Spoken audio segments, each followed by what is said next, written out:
Ladies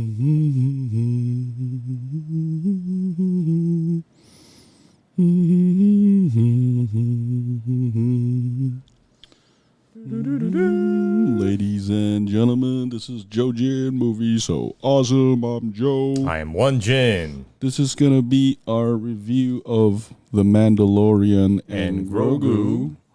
And then we're going to do Invincible Season 2. Mm-hmm. And then we're going to do Disney's Fantasia and go into our Let's Stay on Topic session where we can talk about everything and anything, but we'll try our best to stay on topic at hand. Big shout out to our quadruple trouble, Void of Parrot, ZZ Scott Walker, and R.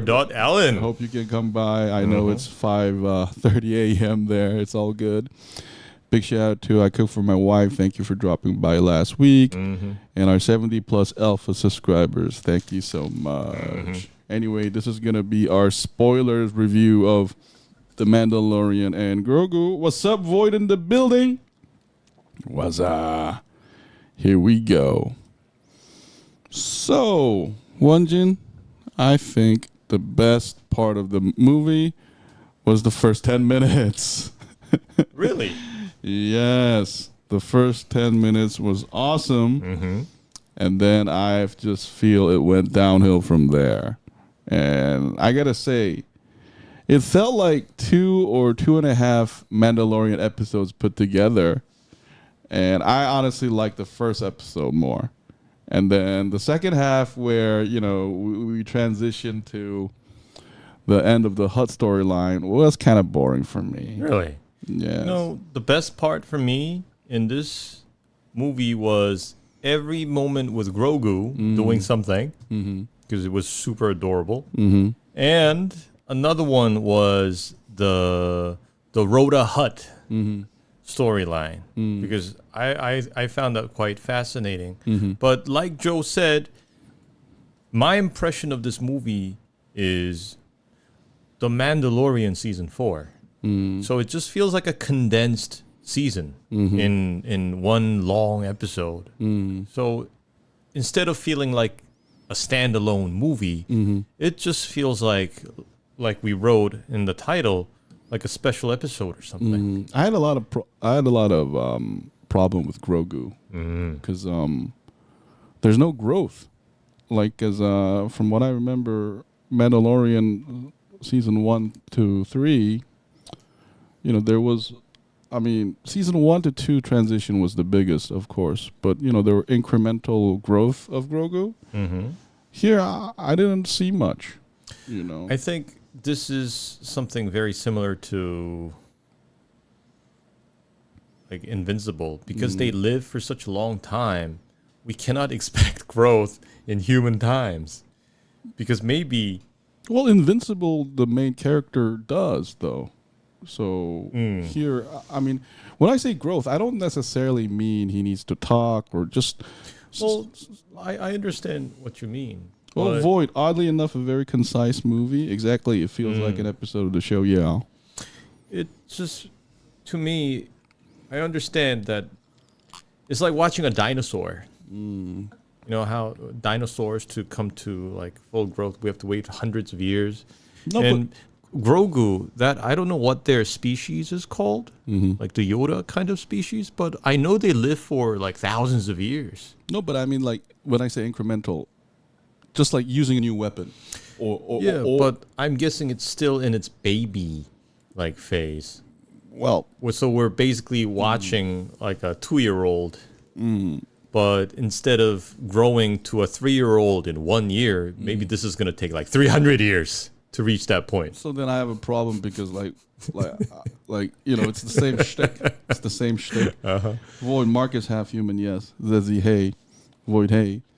What's up, guys? No, but I mean, if you compare to Mark, he's basically turning 17 to 18 to 19 throughout the season. He still shows a lot of, like, for example, like his growth as a human being and his power level going up. Here, all I wanted was Grogu to do something new, like with his power. You know, just because. And another reason why I expected it is because this is a movie. Yeah.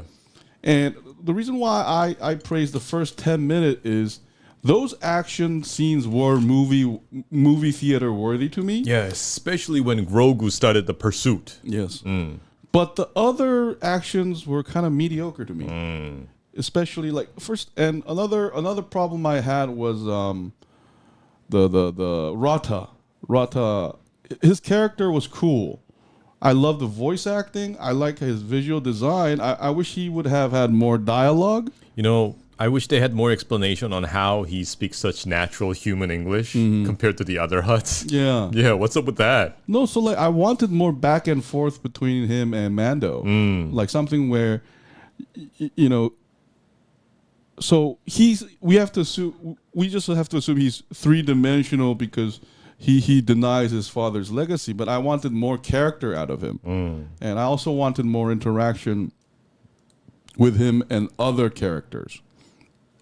But his design was cool. But his gladiator fight was also disappointing. I wish we saw him, like I was hoping for Mando and him like team up. What I mean by that is like Mando gets on his back or something, and you know, near the end, and then like you know, they throw Rotta or something, and they explain to us like Hutt body is like super dense, like nothing can penetrate it or something. So something along the line of like, and the CG was kind of bad. Well, to me, the fight scenes were okay. I mean, the movie could have been even more boring, but just around the time when it started getting boring, Jon Favreau just threw these like fights. So I would stay entertained, and I think it was kind of successful for me. And the reason why I liked the fight was, especially the Rotta fight, is because we know that the Hutts are like gangsters in the universe, in the galaxy. They're like the heads of organized crime. And to us, as audience, they just look like giant worms. So I mean, like I've always wondered, like, how do they enforce themselves to others? And this movie kind of gave me the answer. I've never seen a Hutt properly fight. Maybe it had been shown on other shows or something, but maybe I didn't see them. This is the first time I see a Hutt in a fight. So that was new.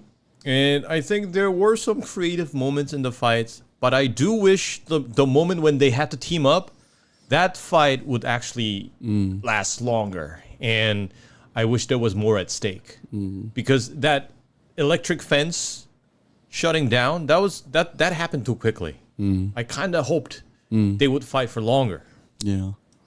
And you know, the weird thing is I wish either it was shorter or longer. Like, because for me, the Empire storyline was more interesting than the Hutts. And I wish if this was, let's say, like Wenjin, you said this was a condensed season 4. I wish there was a middle episode where we see Rotta and Mando and Grogu team up and show some creativity in fighting. And I wish Grogu wore a Mando helmet already. Like a Mandalorian helmet.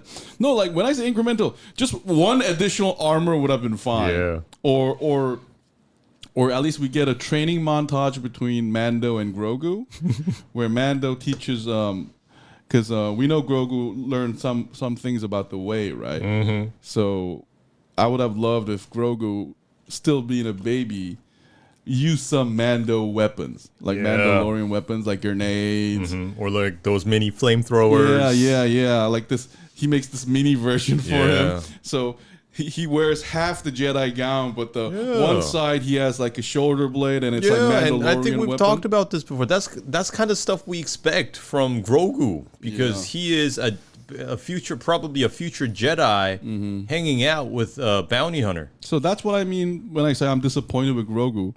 And I'm not asking for much, at least like one additional thing. But I admit him and the mini spaceship was cute as fuck. Like that was cute.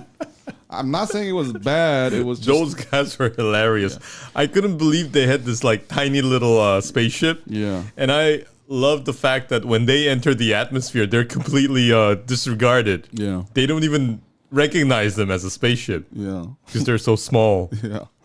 Oh, what's up, Scott? Hey, boys, how you doing this week? I got some very interesting news about the new Batman game coming out later in this year. Play actually using the Batmobile from Christian Bale's Batman films. That's cool. That's the best version of Batmobile. Void, I always confuse John Favreau with John Stavros. Zezzy, I honestly watch it for the Baby Yoda, so I didn't really care too much for the battles. Zezzy, every time I saw something else, I was just like, let's skip this. I just, show me the cute Baby Yoda. the marketing worked. Void, sorry, I mean Stavros. His first name isn't John. Zezzy, that tiny spaceship was my favorite scene. Yeah, that was really adorable. I mean, I'm not saying it was bad, but also you got to remember, we also saw some like theater-worthy action scenes from Andor. Like that's true. Like that's true. So here's the problem, Munjan. If we look at this movie independently, yeah, it was okay, but like you gotta start comparing it with other because after all, this is in the Star Wars universe. Yeah. And honestly, like I wish like Sigourney Weaver or the other cameos were used even more. Maybe this is maybe unpopular opinion, but maybe they should have made a season 4 instead of this movie because that bad guy was really interesting. That the Empire guy pretending to be a mob boss, and I was hoping we get more like Empire Evil Council or story about them, but we didn't get that. Plus, another problem here is Wonjin. This is another routine. Remember how Sigourney Weaver had all these like cards of villains, but that's what. So we already seen that in Mando 1, 2, 3. So in Andor, we see the everyday operation of the Empire.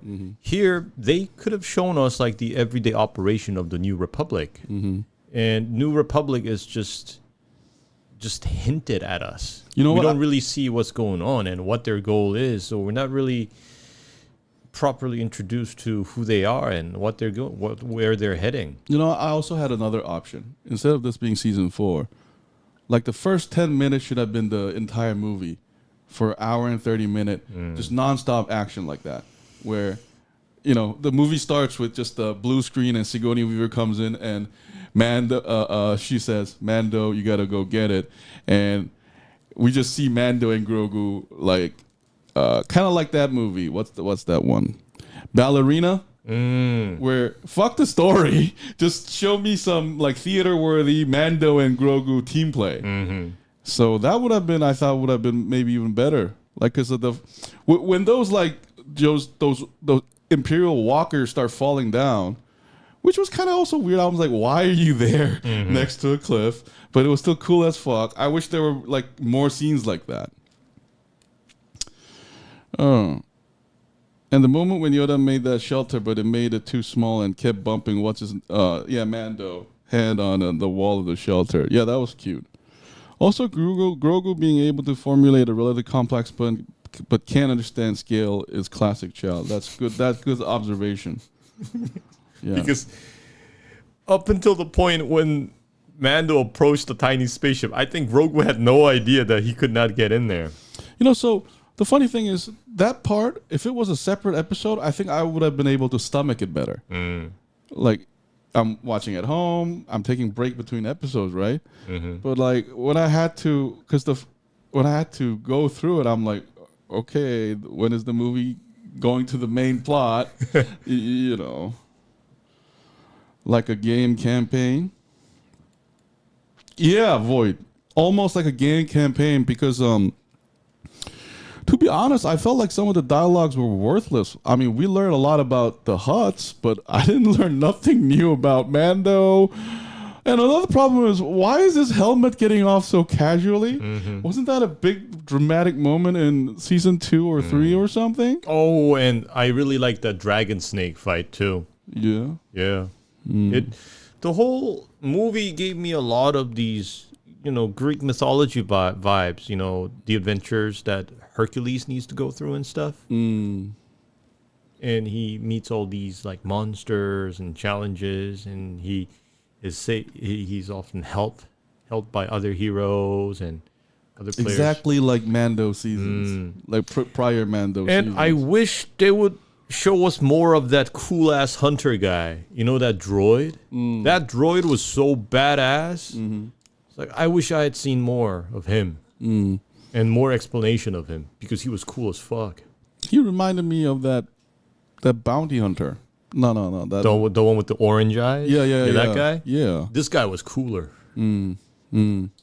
Because I like the, like the hat, like the Japanese samurai or something. It also acts like as a shield, and it gives me this like Yoshimitsu vibe from Tekken. Yeah, definitely. No, but I thought the fight choreography was really bad though, because I wish they almost did the Western thing. And I agree. The fight choreography is even worse than the Book of Boba Fett. Yeah. Remember that knee rocket shit? Yeah. Like when that was on the screen, I was like, holy shit. That was like the Pacific Rim elbow rocket moment. Yeah. Yeah, they could have, I don't know, been more creative and think about some cool stuff. Yeah. But it was no different. There was nothing new compared to the TV show. No, it wasn't. And I wish it also had less dramatic moments. I wish the Hutt even had more surprise. Like, for example, Mando shoots it with the flamethrower, but the twins just walk out of it like, and it means fire, hilarious. Yeah. And then the subtitle goes, fire, hilarious. And then, like, he just like, grabs Mando's helmet and almost dents it, like even though it's Beskar. And so there's like that shock value of how, like, to add on to what you said about how fearsome the Hutts are. And what's up with, why is the other family member Hutts not coming out of their fucking beds? Yeah. I was like, what? They've shown us more of them. They show more of them, but none of them are coming out. What are they doing? Yeah, none of them are coming out to help their cousins or their aunt or uncle or whatever the fuck. But to be honest, you know what? The moment I laughed out loud was when the twins showed Mando the baby image of Rotta, and then they said, "Isn't that the most adorable thing?" I was like, it is cute, but I wonder how it looks like." And when we went to the gladiator arena, buff as hell. Yeah, I was like, that was the moment I laughed out loud. Oh, and another funny moment was when the street stall guy, the food truck guy, was voiced by Martin Scorsese. When his name showed up on the credit, I was like, huh. Yeah. So what? I don't think he's gonna show up as himself. He's probably gonna do some voice acting somewhere. I was kind of waiting for him to appear, and then there he was as a food stall guy. Yeah, I mean, there are adorable and clever moments like that. Oh, wait, Scott, I went to my old area today, my old primary school, my old house, and I listened to a new song. It's called The Childhood by Danielle Mobile. Listen to that song. It was very magical in your old area. Oh, that's good for you, Walker. We'll check out the song later. Void, don't say it, don't say it, don't say it. Don't say what, Void? Yeah. ZZ, I never thought that assassin guy looked Japanese. I thought he looked like a mushroom creature. Yeah. So I mean, it was nice. It was alright. But, so I have a question. Did the quality of the movie justify like a theater release? Not necessarily. Yeah. Because I don't think this is like a quantum leap from its TV shows. Yeah. It's not even comparable to, like Japanese animations. Japanese animations TV version and the theatrical version and even the OVAs, they have completely different quality and they're so visible to you. Like that huge increase in budget is visible. You can see where that money went. But here I'm thinking, most of this, it could have been shown to us in TV format. It's like, why is this in the theater? Except the first 10 minutes. Yeah. The first 10 minutes was awesome. And I heard it's not doing too well in the box office right now, but I think I can kind of figure out why. It's very unkind to like new viewers because you have these like seasons of The Mandalorian to catch up with to like really enjoy what's going on here. So I don't think it's not going to. So that's why I meant like Void called it game campaign. They should have went a game campaign movie where like we see Mando do some 007 shit and utilize the space element, like where. Because I wish there was like that when he rode the walker down like the snow hill. I honestly hope like later in the movie there would be an opposite scene where he rockets above it. So, for example, in like a theater movie, don't you want to see like a wide shot and a cool ass character flying through the cliff in this like big budget shot? Mm-hmm. You gotta show us like where you the money suggested, is. yeah, where the money went. Void, don't say what this dragon snake looks like. Why? Is it because it looks penile? Yeah. No, but you know what? They should have had... The funny thing that he mentions what the dragon snake looks like. The dragon snake reminded me of none other than those express trains in Japan for some reason. Have you seen those like bullet trains in Japan? Yeah. The snake looks like the bullet train. Which I thought was like a very strange design. Huh. Well, the snake, honestly, it did not impress me. The snake, and I wish like the near the end, I wish they showed the snake's like belly open and the Hutts are still there. Yeah, the twins popping out. But the fighter jets blowing up the HUD's headquarters was cool. That was a theater-worthy shot. Like there should have been more like that. Anyway, shall we give a Says the albino pee-pee. Yes, it does remind us of a pee-pee. So, any favorite character, favorite scene? My favorite character is, of course, Grogu and Rotta. I liked Rotta Hutt. My favorite character was the Empire guy. Lord Janus, was it? Or... Which guy? Croin. Coin? Yeah, Coin. Yeah. He was a great villain. I wish he was the main villain. And Grogu and Rotta the Hutt, I don't have a problem necessarily. They should have gotten more to do. And Mando is cool, but I wish we also had another Mandalorian come help or something. Because remember in season 3, was it they had this big war? I wish some of them also made like a surprise appearance. So shall we give a number grade? I would give it a 7.5. It was fun to watch as a fan of The Mandalorian, but I bet if someone who's not acquainted to the series, they would be a lot more confused and not be as generous to give 7.5. Maybe like 6.5. I'm gonna give it a 6.5. Okay. Yeah, it was just alright. Like I didn't learn nothing new about the Mando world. Grogu did not evolve. I also feel like Mando didn't evolve either, because I remember in the original season 1 and 2 and 3, we see Mando grow up in a way where he realized that he was raised by fanatics. He see other Mando factions, and he basically turns good. And here he's good, but okay. So I would say just in terms of character development, it was just average. ZZ 9 for family time activity, 10 for Baby Yoda. Void, we might all be hardcore Star Wars fatigued. I feel as though had this been released in the late 90s, early 2000s, it would have been a hit. Yes, I agree, Void. 7.4. Yeah, I agree with Void. Star Wars franchise, they've kind of exhausted a lot of our Star Wars fascination.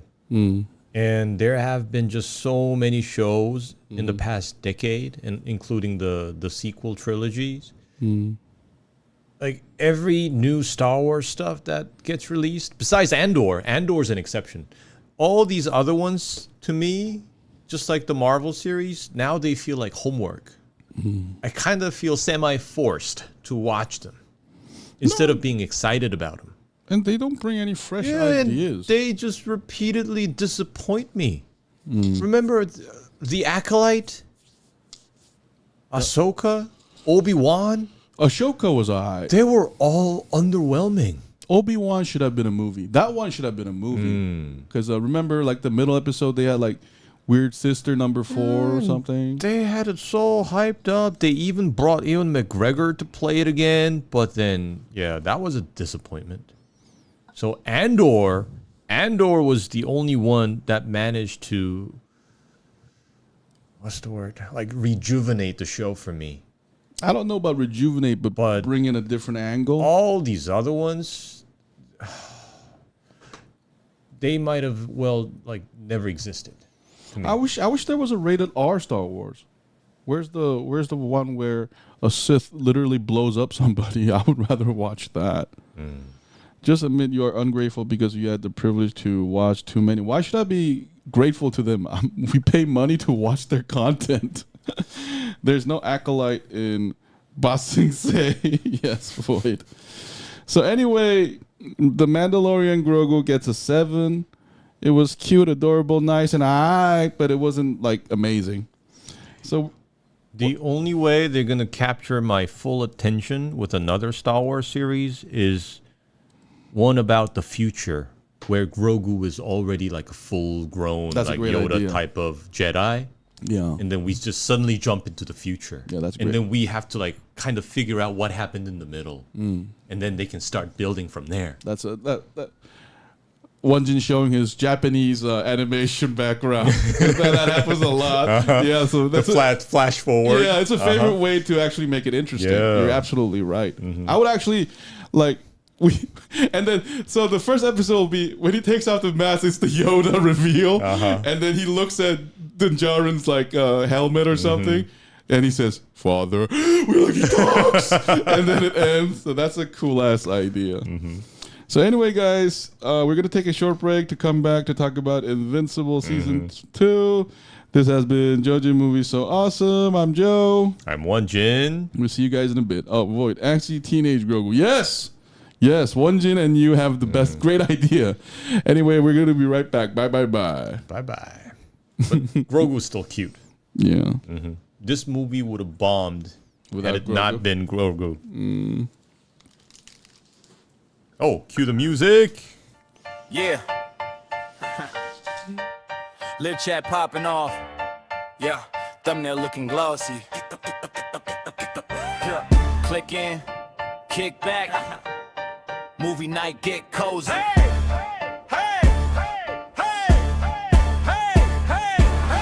Two dudes on the cam, that's the lineup. Joe and Wonjin, yeah, we fire the mics up. Saturday evening, same time, same site. Breaking down shows, breaking down your favorite fights. Plot holes, cameos, twist that we clock. Subtitles scroll while we talk that talk. From space sagas to small town drama, we got jokes, hot takes, zero karma, armor. JoeJin Movie So Awesome. Hit play, lean back, no problem. From 1s to 10s, we score them. If it's trash or a gem, we want them. JoeJin Movie So Awesome. Jack going wild when we're talking. Every Saturday we on it. JoeJin Movie So Awesome. 1 to 10 scale, that's the verdict. Give it a 6. Yeah, the chat say we heard it. 10s get cheers, 1s get roasted. Screenshots fly, whole feed reposted. We pause for the plot, laugh at the logic. That one weird scene, yeah, we still on it. Korean banda, English slang in the mix. We switch, we flip, code switching real quick. JoeJin Movie So Awesome. Hit play, lean back, no problem. From 1s to 10s, we score them. If it's trash or a gem, we want them. JoeJin Movie So Awesome. Chat going wild when we're talking. Every Saturday we on it. JoeJin Movie So Awesome. Then we slide to the let's talk section. Anything, everything, random connection. Like food, games, dreams, bad days. Chat drop stories, we react on the way. From soul to the world, we all same crew. Same blue screen glow, same late night view. Hey, JoeJin Movie So Awesome. JoeJin Movie So Awesome. Hit play, lean back, no problem. From 1s to 10s, we score them. If it's trash or a gem, we want them. JoeJin Movie So Awesome. Chat going wild when we're talking. Every Saturday we on it. JoeJin Movie So Awesome. This has been JoeJin Movie So Awesome. I'm Joe, and I'm Wonjin. See you next Saturday.